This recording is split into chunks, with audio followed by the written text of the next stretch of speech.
The Rheeality Podcast. Real conversations about life, love, and business. With me, Jason Rhee. This is The Rheeality.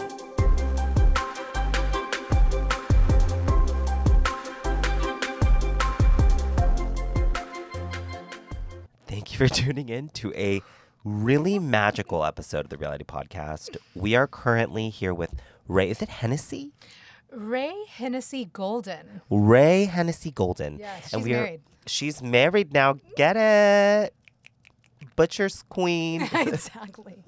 She's an actually a butcher. Yeah, my wife is a butcher. Yes. She's a butcher. She's a hot butcher. Oh, it's terrifying and awesome. But we are actually recording this live at the McKittrick Hotel in what we call a train car. Is it sidecar or train car? This is a train car. This is a train car. Yep. Do you know the Heading history? to Edinburgh. Edinburgh. We're heading to Edinburgh? We are. We've come up, Woo-hoo! my love. Remember? But back in the days, we were in a dingy black box theater doing really incredible improv, I have to say. We were ahead of our time. Yes, really. It's so funny because we now are currently working together in the wedding industry, in the Yes. event industry. You are the director of events here. Event manager, private events. You want to buy out this building? I'm your gal. She's a queen. Yeah. You want to get everything from her. But our history goes way further back. We performed for the Fornicators of Comedy. And our tag was, we're spreading like STDs. Yes. Shout out that's to Director correct. Kimberly, Yay. Bick. Kiki. Shout out to all of y'all. Gosh, we were good. We were ahead of our time. We were after Mad TV, before SNL. Oh my God. We were all the things into one. We were beautiful children. We were doing actually beautiful diversity things. before diversity became 100%. diversity. I agree. Honestly, our crew was pretty beautiful. We were all colors of the rainbow. 100%. And it was so clever and it was smart. But Yeah. here we are now. We're now in New Headed York, to heading to Edinburgh. Edinburgh. Choo choo. Yeah, I'm driving the train too. So, woman of many talents. This is. Okay, so I want to know how you got here. Oh, God. I ask myself that all the time. So, I started out after fornicating comedy. I then moved into somehow I was walking the streets of Melrose Avenue. Yes. I smelt the beautiful aroma of marijuana and the smell of arts and creativity. Yes. And it pulled me into a backyard where I saw T-shirts and tattoos and all kinds of mayhem ensuing. And we got introduced to Ed Hardy and Christian Audigier. Yes. So I did that for 8 years of a little brand called Ed Hardy. Ed Hardy, y'all. We all recall. Whew, I can't wear sequins to this day. I still have those hats. You're welcome, everyone. Yes, you're welcome. Ed Hardy, my fault. So we did that for many years. I was in Glasgow, opening stores in London, having a wonderful time. And then one day, just one special day, that all came to an end. And suddenly, there literally, overnight, was no Ed Hardy. I came back to New York City, kind of looked around and was like, what do I do now? Yeah. So I had been doing a bunch of, opening stores and a bunch of marketing and events and fun stuff. And I suddenly had nothing to do with my life. Yeah. Started managing at a bar downtown in the Lower East Side called Crime Scene. Oh. I kid you not. It had a really colorful atmosphere with, there was like the outline of the dead body in the front. That was our theme. Oh, that was the theme. Yeah. Crime scene. Is it still open? Oh no! Shockingly enough, Yeah. did not make it. It's not there any longer. But I was there, and I had a friend that came out of nowhere. It was literally out of a weird, McKittrick dream. They came, they slipped me a number quietly, and said, "Call these people. You're going to love them. They're going to love you." I called that day. They said, "What are you doing?" I said, "I don't know. What are you doing?" They said, "Come over to this address." Sent me this address. I walk in. We were in rehearsals for Sleep No More. They threw a mask on me into an elevator, and the rest is history. I became part of the Walls in Mandalay Bar, which is our beautiful speakeasy. And then ever since, it has had my heart, and I've been with this creative and beautiful crew for 11 years now. Yeah. And it's been so much fun just being a part of this this very strange menagerie of humans Yeah. and these strange things we create here. And so I now get the opportunity to bring in other strange people that want to do more and big strange things. Strange person. So I'm a strange shout out. person. This is my strangest.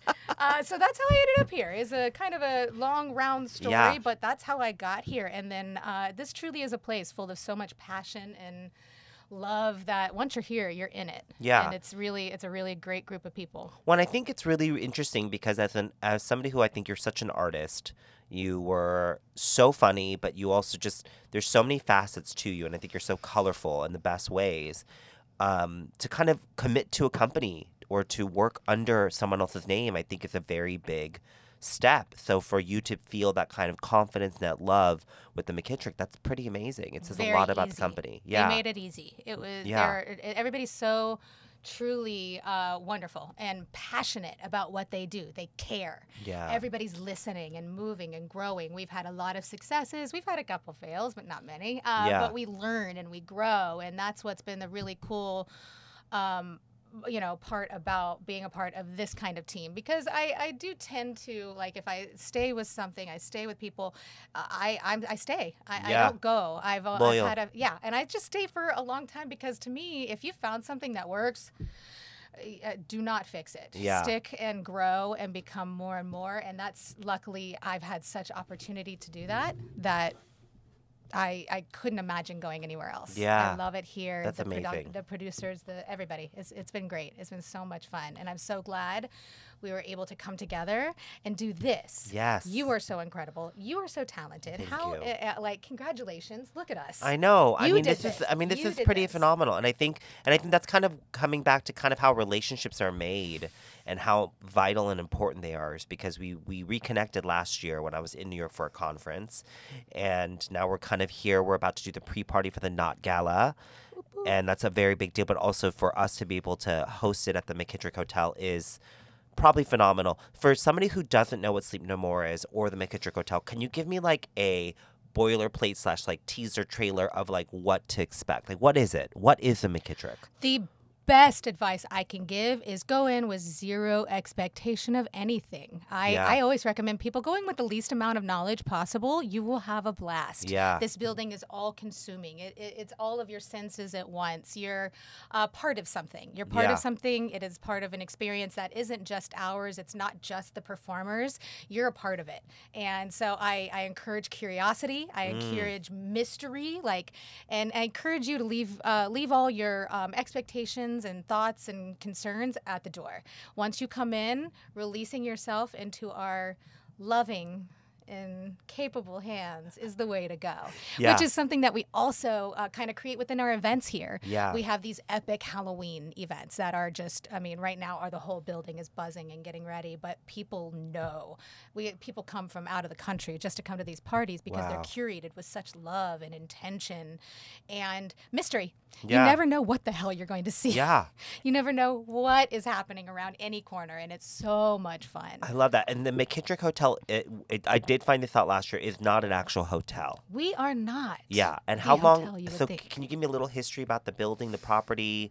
Yes. So we are curated in 1939, let's say, and then we've been there. We got shut down, and then after about 20 years of the building being not inhabited, we brought it to life. Wow. And here we are. We've done what we can to not touch or spoil anything. Yeah. The guests within the hotel are not your normal guests. They're all our friends. I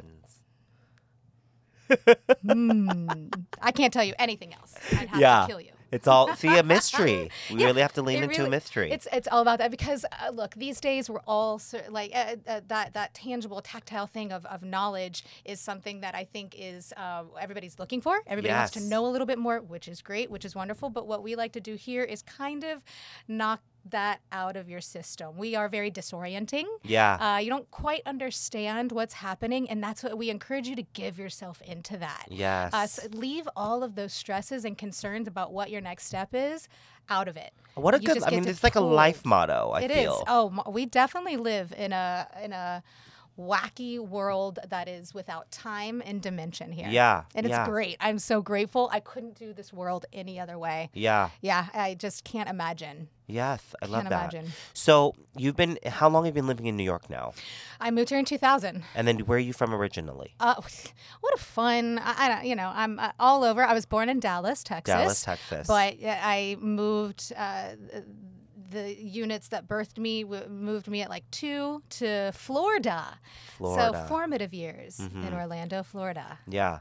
A lot of the warmer climates. A lot of warm climates. They like the warmth. And then so I knew very much that none of the things around me in Florida and the things that I kind of grew up were for me and didn't make a whole lot of sense. And I immediately knew that. And weeks after graduating high school, had all my shit packed and was in New York City. Yeah. And that was it. Yeah. I didn't know anybody, didn't know anything, but I just... What was your first job? In first life paycheck, or New York City? Just Steak and Shake. Steak and Shake. Do you know Steak and Shake? You might not know. Okay, so you'll only know of it if it's like a southern thing, I suppose. But it was full on 50s diner. Ooh. I wore a bow tie and the little paper hat. Yes, it was cute, honey. And I can make a shake. A malt that will make you swoon. Out of those machines. Oh, yeah. This is terrible. Yes. Nailing it. Don't forget about that malt, okay? Get the malts in there. We are phallically making shakes right now. And if people were tuning in now, they would have no idea what our hands are doing. That was a shake. A really big malted shake. So how do you identify? Do you call yourself a lesbian? Are you a lesbian? Yes, lesbian, queer, gay, yes, all those things. Yeah, I am very much a gay lesbian. And have you known, when have you come out?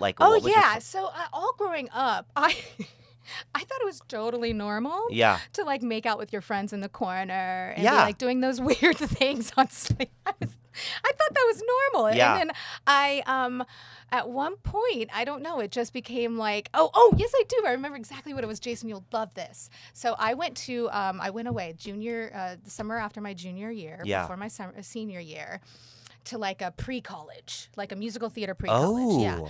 So I went to go sing and dance, and while I was there, things got real with one particular friend. Anyways, I come home and we're all in the car headed to Wet n Wild, and Wet n Wild's a water park? That knows Wet n Wild, yes. Those that know Wet n Wild, they're all like, oh shit. So we're on our way to Wet n Wild, and everybody's talking about their summer and what they did, and I was like, oh my God, I had a great down. I went down on this girl, and it was amazing. I mean, the car stopped in the middle of the street. Everybody turned and was like, what? And I was like, huh? So it never processed you that it was different. No, it's so my brain had it so this is what I do. Yeah, everybody. What?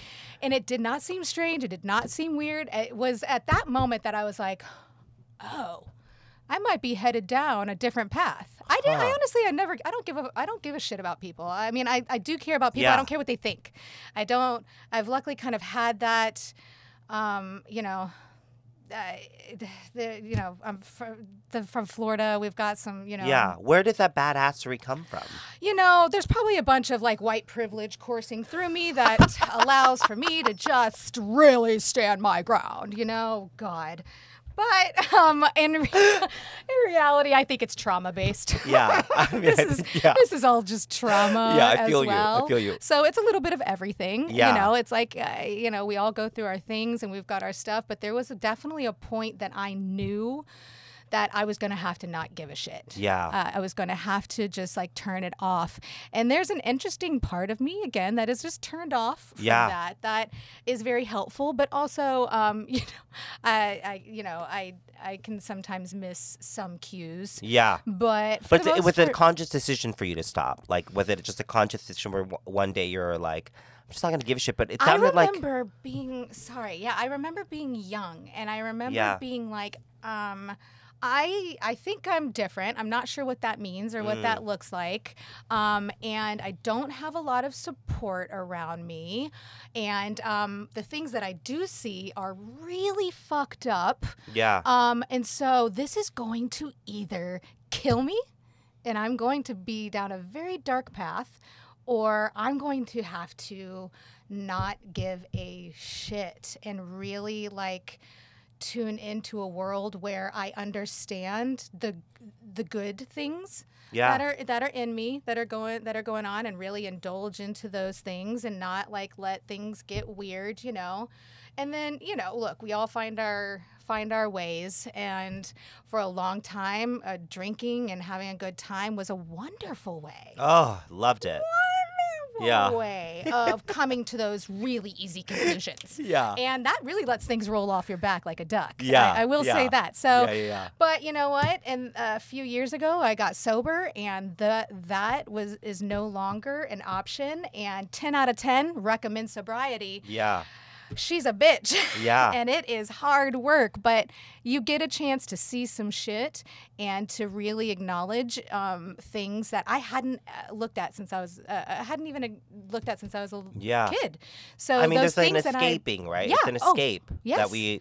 I mean, what's so amazing when we reconnected last year, it was kind of at the, I would say, the tail end of my realization of addictions, right? And I think I wasn't fully sober yet, but I was staying away from all of the party and fun stuff, but I was still drinking. And then as of February, I'm fully sober, and it's been fabulous. Congratulations. And thank you. And I do say that you were a very big light for me at that time, because we reconnected in such a magical way. It was such an honest connection, and the timing just worked perfectly. And I really believe that things happen for a reason.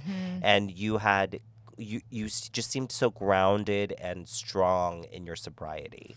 And it really was kind of the first, like, oh, okay, great. Like, someone who also cares about things the way that I do and is a little neurotic the way that I am. I felt like there was a lot of connections to us at the time. So I really appreciate you sharing and just being vulnerable and open about that during that time too. Thank you. Same. So I'm like learning quite a lot, and I do think that sobriety has been interesting in the sense that it's finally making me kind of process feelings. Feelings. Yes, Isn't it bizarre? It sucks. I'm going to be honest. We have a lot of feelings. I have all the feelings. I never felt them all. And I tell you, it's hard. This is not easy work that's being done. Looking at this shit, looking at the way that like I react to things, and then being like, why do I do that? And actually just doing the work. It is not easy. But there is something that and you know, look, this is recent. The sobriety and this whole journey is just constantly flowing and changing, and shit gets dark. But I'll tell you what, the fucking difference and what will happen is that when the light turns on, it is such a different color. Everything is a different vibrancy. Everything looks different and feels different, and that's the part that's really cool to me, because I am an artist, and I am looking to create things, and I am looking for that kind of moving, you know, life to things. And so to be able to see things differently and to have the capability to do that is really cool. And it's something I didn't even know I was capable of. I saw myself as this badass. Nothing can stop me. I can handle anything.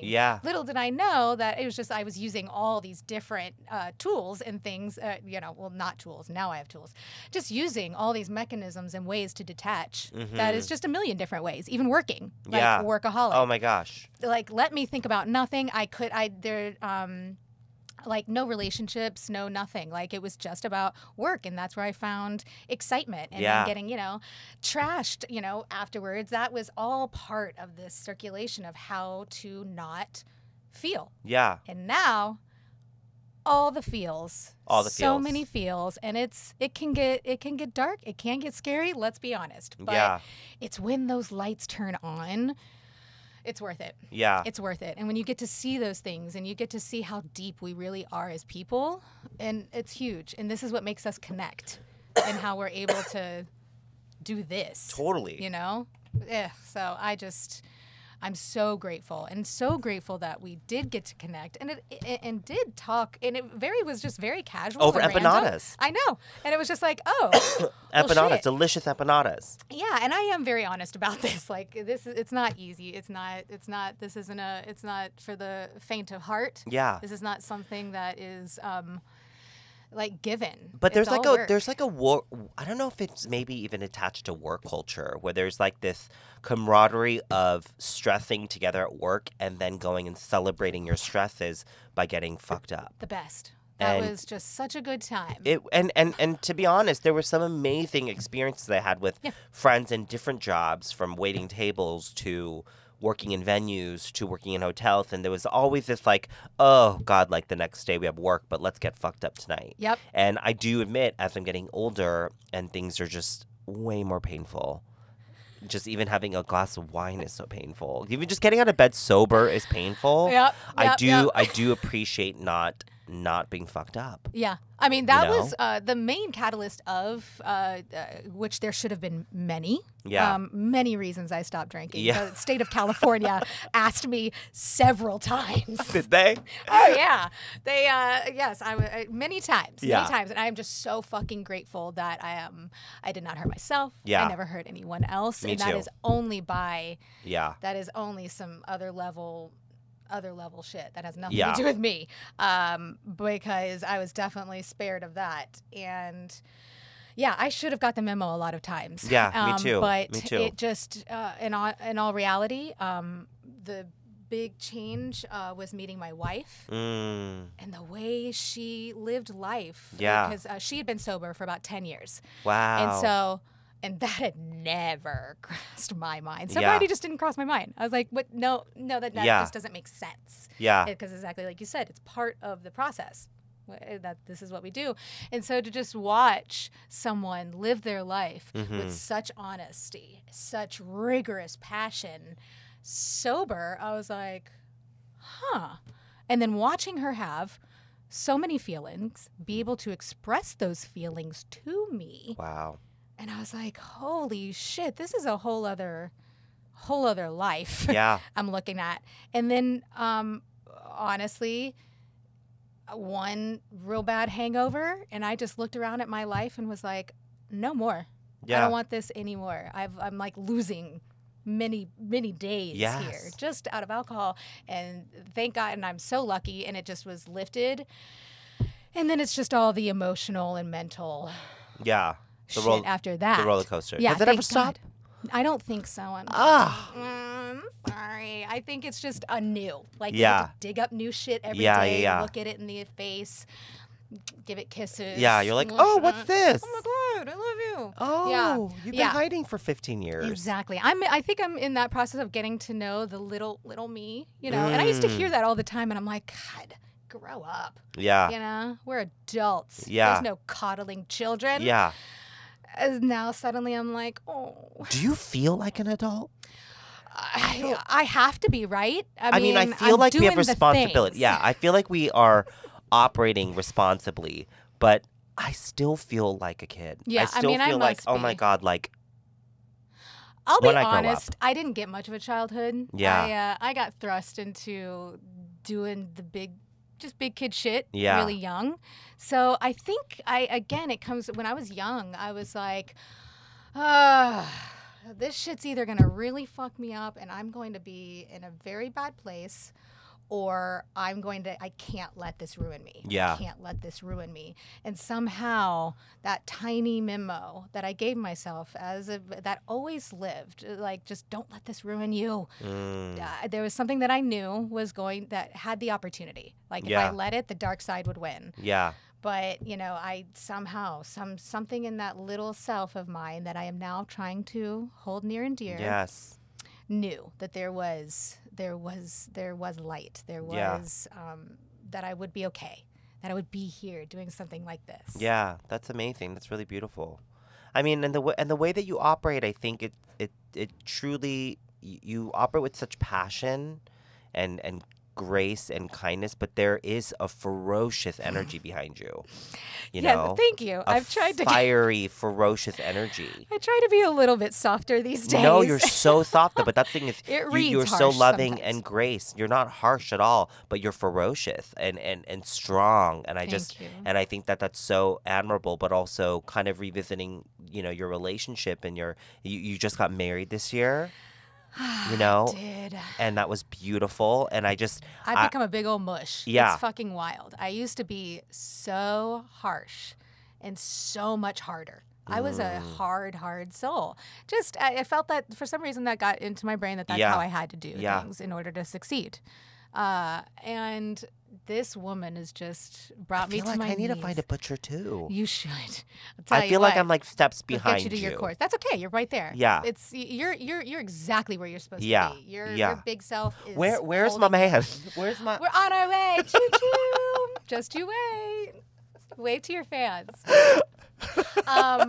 Yeah, I'll tell you what. And this whole idea of like, another person rounds out your soul and does all that seemed crazy. But I tell you what, when that person does come into your life, it's soul changing. It is a constant mirror of my bullshit. It's just in front of me accountability constantly. too. Yeah, and that's not something I could have that would have flown a while ago. Like if you blinked at me wrong, that was it. It was a wrap. There was no grace in my life for myself or others. And so, oh man, my heart has grown 1,000 times. I have patience that I never knew was possible. We went on our honeymoon recently, and for the first time in my life, Jason, you're getting the news. You've all heard it here first. I want to have children, family with my wife. What? This is big. Because that was actually something we bonded on. Yeah. Both of us, Jade and I both did not want children. And now you want children? We both had this moment a week into our honeymoon in Amsterdam, and we were like, do you see it too? And we're like, oh shit. Bear in mind, we were in another country. Everything was wonderful, and we could see an entire different quality of life that existed. So that's the plan for the fam. Because it's terrifying here. Yeah, well, let's get into that. We're going to take a break. Yes. But I want to hear more about this family. Ooh. We'll be right back. Would you like your commercial on the Rheeality podcast? Please make sure to do it with me. Oh, that's not good. Jason Reed. I was waiting for that. Because you said it in the same exact way. Please, give me your money so I could advertise your business. Commercial. Here, ad. Do. We had some technical difficulties. We always do. This is live theater. This train is moving so fast that I think always keep connection. The camera got cut somewhere. But, I mean, we've been talking a lot about just kind of your self-healing and also finding love, and love being a big part of, or finding another partner really to help you stay accountable to you, right? Yes. So, yes. In this moment, do you feel like you've made it? I don't even know what that means. Yeah. I have been toying. I always kind of look at what that success means. Do I feel like I have succeeded? Yeah. Do I feel like the answer to that is yes. Yes. I think just not there's no pinnacle. There's no big thing. To me, success is really have I been able to plug into those moments of happiness? Yeah. Am I really being true to myself? Present. Am I really being aware of my community and what's going on, and trying to do what I can when I can in any of those small movements? That to me is successful. In sobriety, in all honesty, things got a little dark where it was like, what's the point? Yeah.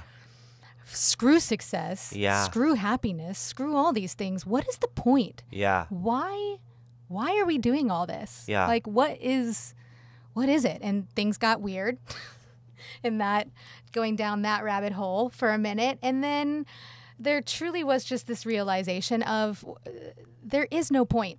I would say, what is the point? There isn't one. No point. Yeah. There isn't one, This Jason. It is about not being a douchebag. Yeah. It is about really finding good quality things about yourself and feeding that, and finding good things in other people and feeding that. Yeah. Telling people when, telling people when they're full of shit. Telling yourself when you're full of shit. Oh, being very, very I hate honest. that one. I know, man, it's a douchey. Because I'm full of shit. Well, a really fun fact is that we are. Yeah, we all are full of shit. And so just not taking myself seriously, not taking anybody else seriously either. I love you, but I don't take you seriously. I love me. I'm not taking myself seriously. Yeah. The moment I kind of started to release that grip of like, these normalized concepts of, how we're supposed to be and how we're supposed to, find this happiness. Yeah. It all of a sudden things, true peace, true calm, prosperous living became possible. Yeah. That seemed impossible for a quick minute. Yeah. I was like, this is dumb. Yeah. I'm done. I don't want to do any of this. Everybody's awful. I'm done. Yeah. And even finding true peace, I guess, is really the reality is that it's not going to be 24/7 consistent. Oh, it's all glimmers. Yeah. And in all reality, I don't think you ever really know. I don't know. Look, I'm just figuring this shit out day to day myself. Yeah. You're just on this train ride through life. This train ride through life. It might stop in Edinburgh. We don't know. But it just really has been trying not to believe the hype and trying not to believe any of the weird stories we tell ourselves, trying not to believe what anybody else says is good or right or Yeah. And I think that if we all could be more honest with ourselves, we'd probably see a lot more peace and love in this earth. But, look, we've also all been, trained and traumatized in different ways. So I'm just, the only thing I can think of is to stay in my lane, steer clear of the bullshit, don't believe the hype, and really just like do my best in this meat suit. Yes. I've been given. And it's not about, it's not about success and whatnot. It really, right now, I'm only looking for peace. Yeah. To me, being peaceful is what I think. What I think happiness is. I think I'm growing towards that. I think obviously in this hustle culture, and wanting to build my business and doing all these things like it's excruciating, but I do want to find peace. But I encourage you to look how easy and natural this was. Yeah. And even this huge thing we're about to do tomorrow. Yeah. Not Gala Pre Party. True. Yeah. It still doesn't feel like I feel such little. I feel no stress about this thing tomorrow. Yeah. I'm actually just very excited, and that doesn't often happen. So yeah. I'm trying to recognize that as well. I love that. I love that. This happens. Yeah. Without our grubby little hands into it. Yeah. I mean, I stress about everything, so I spiral about everything. But I do have to say, you've made it so pleasant because your confidence in it and your lean in with joy and being like, we got this, it's great. And even shooting this today, and obviously I'm congested and I feel like shit, but you look good though. Oh, thank you. I am thick and padded for New York. You're gorgeous. New York doesn't know what hit them. Yeah, but this was not difficult, No, absolutely. At no point this didn't feel stressful. This feels organic. It and it's like, to me, this is something, and this entire, because we've been doing this for almost a year, I feel like. Yeah. And we've really just put breath into this. Well, we made it come to life. And naturally, and here we are. It can happen. Absolutely. Absolutely. Now, I ask a lot of my guests this. Do you have a misconception? Like about me? Yeah, about yourself. That you think people misconceive about you? It's definitely less now. It's so funny. People now all of a sudden they're like, "You're so positive. You always look so happy and stuff." I'm like, cool. Because I didn't always have that look on my face. Yeah. I definitely have one of those faces that can sometimes be referred to as a resting bitch face. Yeah. But it seems that there's a little bit of a more of a smile on my face and a smirk these days. That. And so I'm kind of just, again, I think I'm just not taking myself so seriously. Yeah. Well, and trust me, the blow-ups happen and the weird things. And and whatnot. But I'm really just trying to be, I really try to fucking be a positive fucking light into every room I go into. Damn it! Because it's too stressful not to. I'm like, it's so stressful. Everything is so stressful. What we need to understand, and it's very vital for you, and I know you know this, but I'm going to reiterate it, is that you are so powerful. And the moment you walk into a room, you change the energy. You just do. You just naturally do. Not everybody does that. Not everybody, that's not always a thing. And so it's a blessing and a cursing, my friend. Yes. But I understood that too. Is that like we carry an that's why we're in the industry we're in. This is why, because this is not for the again, doing events is not easy. Yeah. And like little unicorns don't come in and just make everything happen. Yeah. No, we have thought about every minute of this thing. Every detail. But that being said, we can't take ourselves that seriously. Yeah. No, we can't. So that's one thing. I definitely, the misconception, and probably was a true conception, it wasn't a miss. Yeah. Is that I kind of, just having that stern force that comes in with it. And now I'm just trying to come in with a lot more joy. Yeah. And it makes my life easier. I love that. When instead of getting caught up, I'm like, what am I really upset about? Yeah. Like at the end of the day, this is a beautiful moment with some food and some drinks. Yeah. Thank you so much. Yeah, totally. We can do this, everyone. Totally. And at this point, look, we've done everything. We've seen it all. Bring it. Yeah, bring it. So the least I can do for myself is bring joy in my heart, and because the chaos isn't fun. Yeah.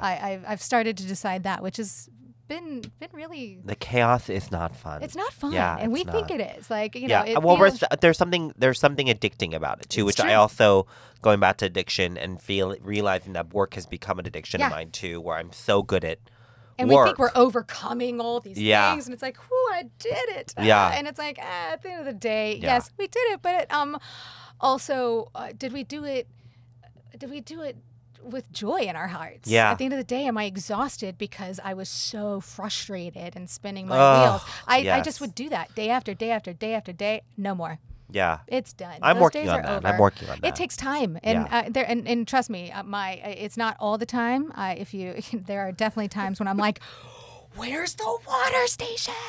And it's like, what the fuck? It's a water station, man. Stop it. So I have to do those things too, It is. Oh my God, that's so true. But it's like joy, joy, joy. Where's the tray pass? Yes, and I'm like, whoa. Get the cocktail napkins. That woman doesn't have a croque monsieur in her hand, and it's like, what? This is so stupid. I really do have to take myself to a corner. I put myself on timeout a lot. I highly recommend adult timing out. That's so funny. Take yourself to a corner.